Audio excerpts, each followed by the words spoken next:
Brave Little Monster by Ken Baker, illustrated by Jeffrey Hayes. Albert couldn't sleep. Goosebumps covered his hairy arms. His fangs chattered. He shivered with fright.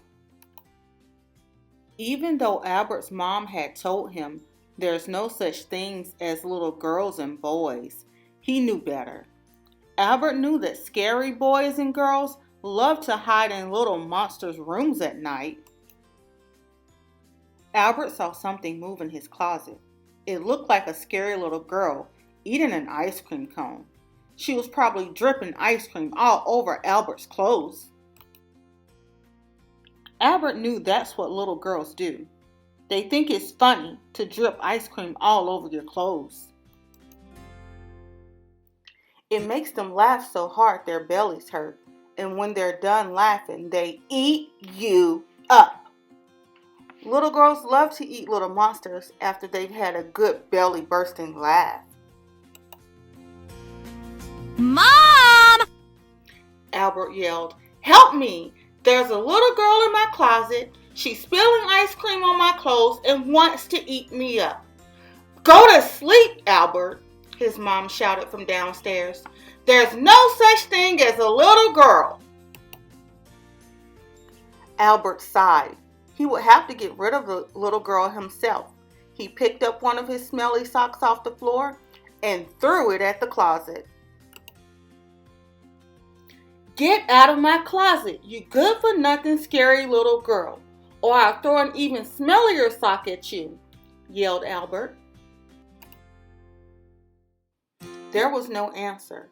Albert thought he must have scared her away. Little girls can't stand the smell of monster socks. Albert just hoped she hadn't spilled too much ice cream on his clothes. Finally, Albert felt safe, except now he had to go to the bathroom. He had to go monstrously bad, but he didn't dare get out of bed. He was sure there was a mean little boy under his bed coloring in a coloring book. Albert could hear the crayons squeaking. But if you ever try to get out of bed, they grab your feet and play piggy on each one of your hairy little monster toes until you can't stand it. Then they eat you up. Mom! Albert yelled. "There's a little boy coloring under my bed who wants to play piggy on my hairy little toes." Albert's mom poked her head in his room. "Albert," she said firmly, "it's getting late for the last time. There's no such things as little boys and girls. Now close your eyes and go to sleep." Albert was on his own. He knew there was only one way to deal with little boys that hide under your bed.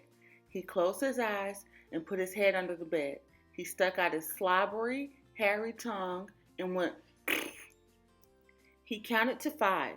When Albert opened his eyes, the little boy was gone, but Albert thought he saw a coloring book under his bed. Albert hopped out of bed and ran all the way to the bathroom. When he came back, he flipped his bedroom light on and off to see if the little boy and girl had come back. There was no sign of them. Albert jumped into bed. He hoped they weren't still hiding somewhere in his room.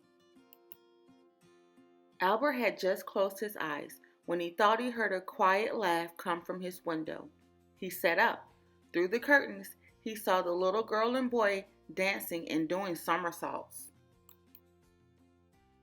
Albert recognized the dance that the little boy and girl were doing. It was the hungry dance.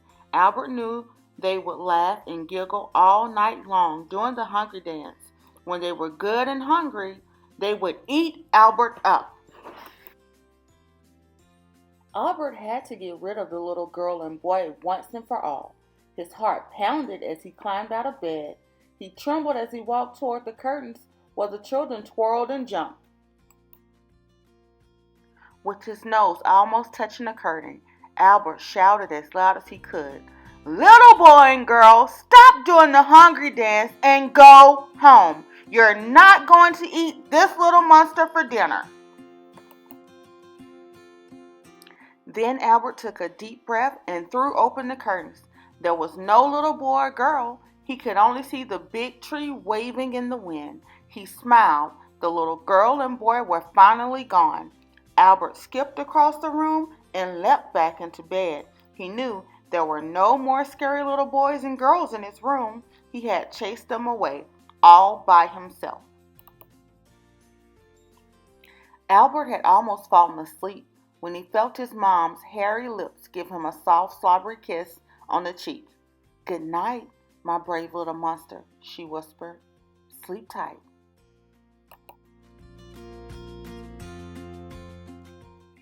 Okay, guys, let's talk about it. How do you think Albert was feeling? I think he felt a bit uncomfortable and scared, but then he was very, very brave. And because he was brave, he was happy.